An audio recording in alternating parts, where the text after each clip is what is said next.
Good evening and welcome to Patriot Paths. My name is Lake Green, and for today's 8 Minutes to Educate segment, I decided to talk about the first Thanksgiving.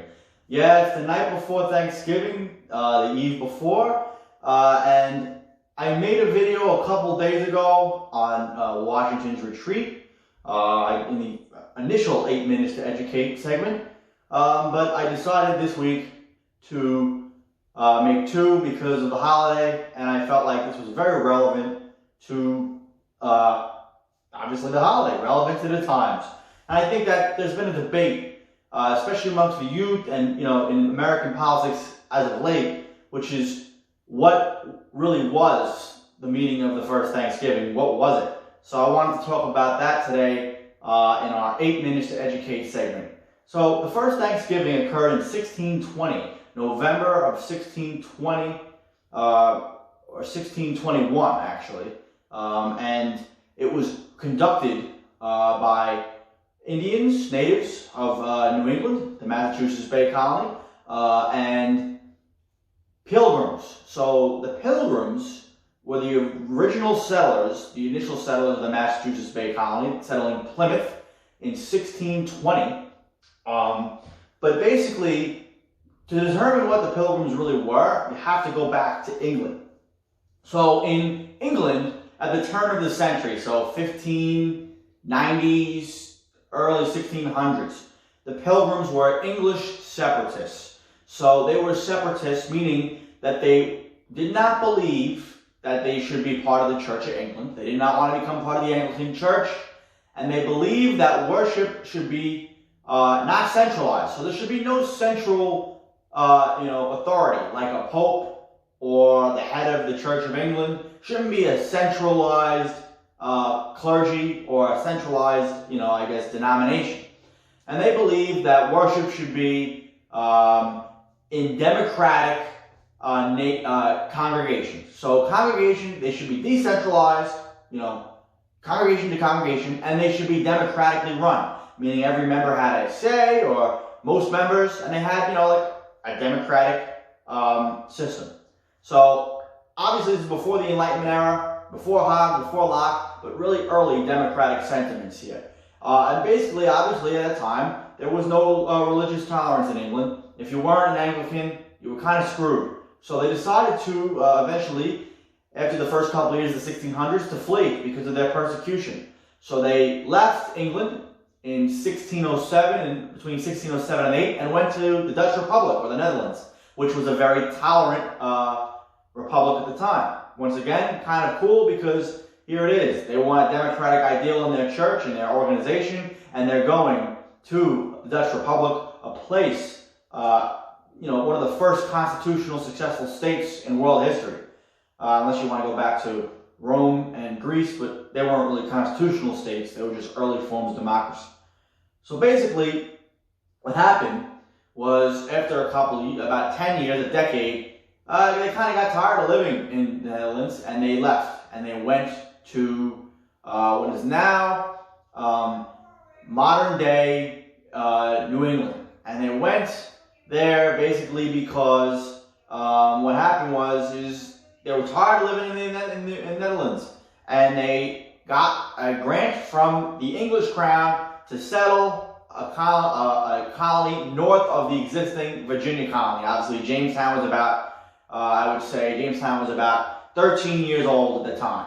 So in September of 1620, they left and settled. They left and they just went. They settled sailed across the ocean to what is now modern day New England and Massachusetts Bay Colony, but at that time it was not inhabited by any Europeans, only the natives. The only colony existing for the English crown on the North American continent at that time was Jamestown in Virginia. So it was a long voyage. They left with about 102 people, and one child was born. It was a woman who was pregnant and was born on the voyage, and his name was Oceanus.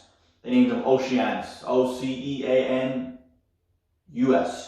And basically, they arrived after a rough journey in November of 1620 in the freezing cold. And basically what happened was, look, there was a rough voyage back there's no modern amenities, a rough, cramped sea voyage, and almost over half of their number. So they set out with about 102 people, and they only had about 47 left. So basically what happened was 47 surviving colonists found good ground in Plymouth and settled there. And throughout the trying, terrible winter, tough conditions, sacrifice, sweat, toil, they basically were able to survive because of the help of the natives. And one man in particular named Squanto, who was a native who spoke English, had, I guess, traveled the world. I guess maybe been captured by early explorers and knew English. And he was able to mediate and translate between his tribe and the Plymouth settlers, the Englishmen. And basically, the following year, the first year of, I guess, the fall of 1621, to celebrate the successful fall harvest with their natives. I think about 50 people and 90 natives. It was a massive feast. About 50 of the 50 surviving pilgrims and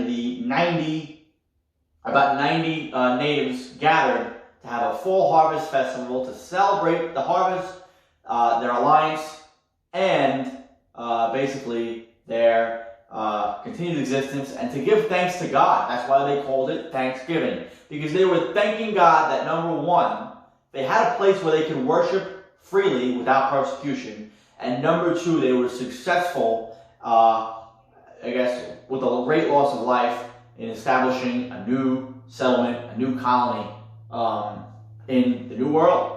And to them, it was a new dawn, So that is what the real Thanksgiving meaning was. It wasn't this, genocidal, racist narrative towards natives.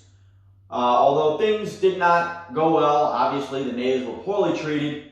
There was tensions on the continent, and as were settlers. There was frequent raids and conflict on the frontier as the more Europeans arrived. King Philip's War happened in 1676, and many natives were killed.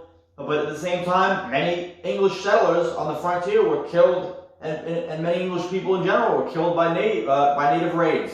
So both sides committed great atrocities towards one another. And the first Thanksgiving was not a racist narrative. It wasn't supposed to be, a genocidal or evil holiday. It's basically settled by pilgrims who, establishing the New England colony, literally planted the foundations for a democratic nation, a democratic state, free will, liberties, individual liberty, individual freedom, decentralized, limited government, and to give thanks to God, to give thanks for all they were able to achieve in that first year.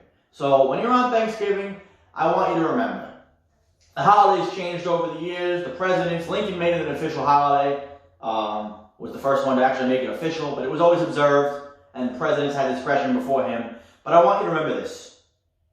It's all about giving thanks. So be thankful, be grateful. Whatever your religion is, me, I'm a Christian, I'm pretty religious, but it doesn't matter. Whatever you are, be thankful for what you have. Be thankful for your family, your food, your clothes, for peace, for freedom, for liberty, and that's it. I know the world is in a tough state, but we will be just fine. So on this Thanksgiving, now you know the real meaning of the holiday, and we'll give thanks to a higher power, or just in general, for all that we enjoy and are privileged to have in this modern world. Remember those who came before you. Remember their sacrifice, because without those pilgrims, there would be no America, and we would not have the beautiful country that we do today, and we wouldn't have the opportunities and the prosperity that we do. Thanks so much for watching. This has been Patriot Paths. My name is Lake Green. Have a wonderful Thanksgiving. Please be thankful.